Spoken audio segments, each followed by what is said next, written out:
और इस बीच आपको बताएं कि मोदी जिनपिंग की बैठक को लेकर विदेश मंत्रालय का बड़ा बयान आया है। पीएम मोदी ने जिनपिंग को दिया भारत आने का न्योता। ये बताया विदेश मंत्रालय ने।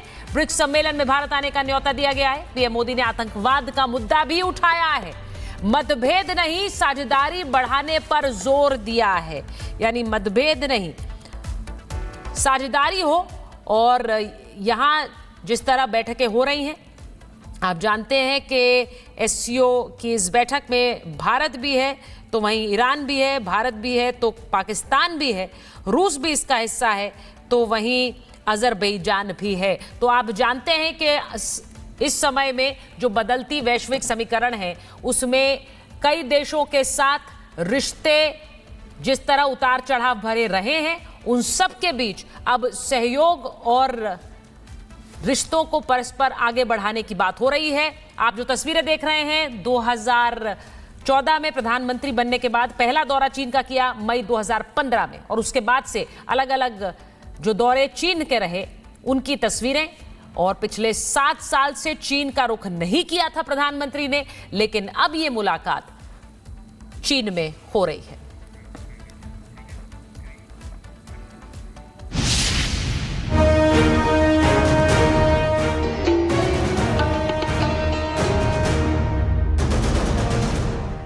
ये दोस्ती की नई उड़ान है, ये कारोबार की नई इबारत लिखी जा रही है, ये टैरिफ के खिलाफ नई रणनीति है। 7 साल बाद पीएम मोदी चीन दौरे पर है और ये पहला मौका है जब गलवान झड़प के बाद पीएम मोदी चीन के राष्ट्रपति शी जिनपिंग से मुलाकात की। और ये मुलाकात ऐसी है जिस पर पूरी दुनिया की नजर है। वजह साफ है कि ट्रंप के टैरिफ वॉर के बाद पीएम मोदी और चीन के राष्ट्रपति जिनपिंग की मुलाकात हुई है। ऐसे में दोनों नेताओं के बीच गर्मजोशी दिखी और कई मुद्दों पर सहमति भी बनी। डिसएंगेजमेंट के बाद शांति और स्थिरता का माहौल बना हुआ है। कैलाश मानसरोवर यात्रा फिर से शुरू की। दोनों देशों के बीच डायरेक्ट फ्लाइट भी फिर से शुरू की जा रही है। हमारे सहयोग से दोनों देशों के 2.8 बिलियन लोगों के हित जुड़े हुए हैं। इस मुलाकात से भारत चीन के बीच रिश्ते और बेहतर होंगे, कारोबार में बढ़ोतरी होगी और ऐसे कई विवादों का अंत होगा जो कई सालों से सुर्खियों में है। जिनपिंग के साथ 60 मिनट की बैठक में ऐसे कई मसलों पर बात हुई जो अब तक असुलझी रही। दोनों नेताओं ने द्विपक्षीय मुलाकात में संबंधों को मजबूती पर जोर दिया। इस बैठक के दौरान बॉर्डर पर शांति को लेकर सहमति बनी है, वहीं बॉर्डर मैनेजमेंट पर भी दोनों देश सहमत हुए, जबकि मानसरोवर यात्रा पर भी सहमति बनी है। इतना ही नहीं, भारत चीन के बीच सीधी उड़ान पर चर्चा हुई, लेकिन दोनों देशों के बीच रिश्ते कहां फंसे हैं तो एलएसी अब भी निर्धारित नहीं है। वहीं भारत ब्रह्मपुत्र नदी पर डैम का विरोध करता रहा है, जबकि 2020 के बाद भारत ने चीनी कंपनियों पर रोक लगा दी थी। इस पर कोई बात नहीं हुई है। इतना ही नहीं, पाक चीन की दोस्ती पर भारत में अविश्वास है। चीन की ओर से जिस तरह से उन्होंने लगातार ये इंडिकेशन दिया है कि भारत के साथ ट्रेड करना बहुत ही ज़रूरी है और ये मार्केट्स को ओपन अप करना है, जो उनका एक फोकस एरिया रह चुका है। तनाव को लेकर अगर बॉर्डर इलाकों की अगर बात करें, एलएसी में प्रधानमंत्री मोदी ने साफ तरीके से उन्होंने कह दिया है कि डिसएंगेजमेंट जारी है और आने वाले दिनों में उसकी रोड मैप रखा जाएगा कि किस तरह से इसके डिसएंगेजमेंट को पूरा किया जा सकता है। वैसे चीन के राष्ट्रपति शी जिनपिंग ने साफ साफ कहा कि बातचीत से सभी समस्याओं का समाधान निकाला जा सकता है।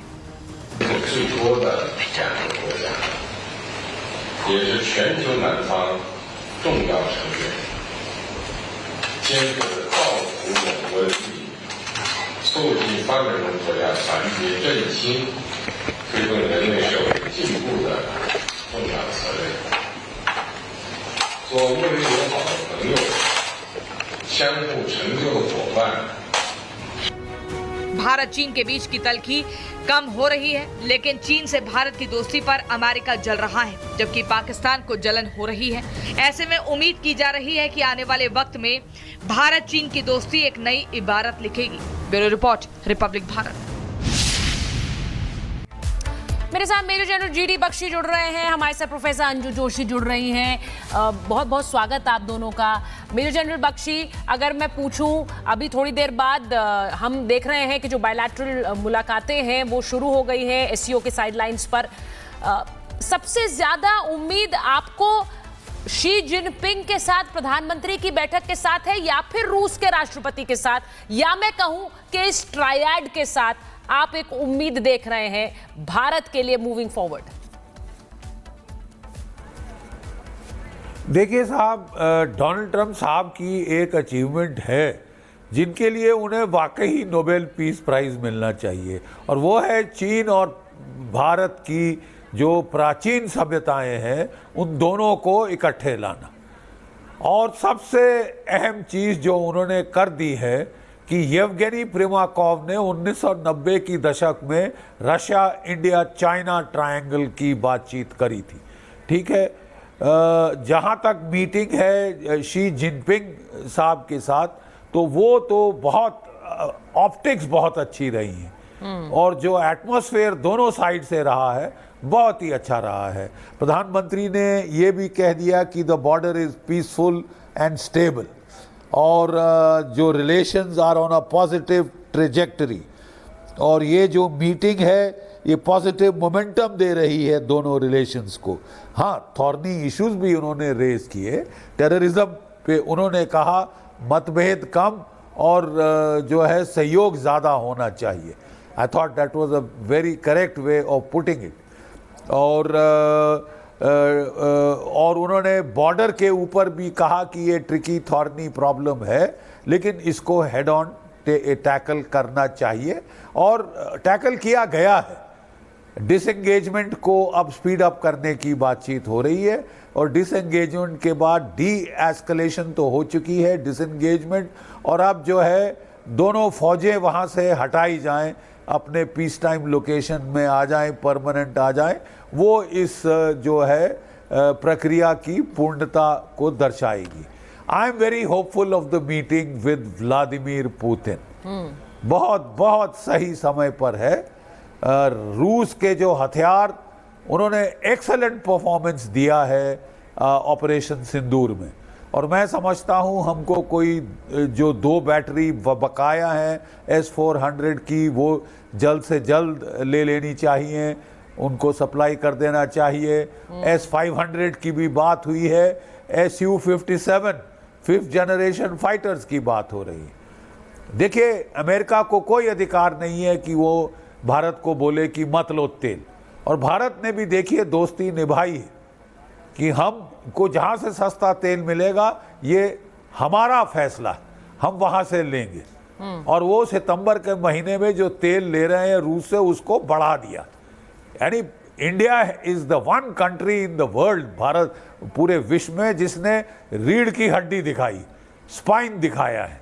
हाँ। बकल अप नहीं हुआ अंडर प्रेशर, क्रैक नहीं हुआ अंडर प्रेशर, यूरोप जैसे जाके पांव नहीं पकड़े, ठीक है साहब, और घुटने नहीं टेक दिए बाकी देशों जैसे, और उनको एक मिसाल दी है how to deal with a bully. ठीक है, और भारत के देखा देखी खुशी की बात यह है कि जापान ने अपना टॉप ट्रेड नेगोशिएटर वापस बुला लिया है, और वो बहुत नाराज हैं कि वो गलत दर्शाया गया है स्टेटमेंट में कि 41-42% टैरिफ लगेगा जापान के ऊपर भी।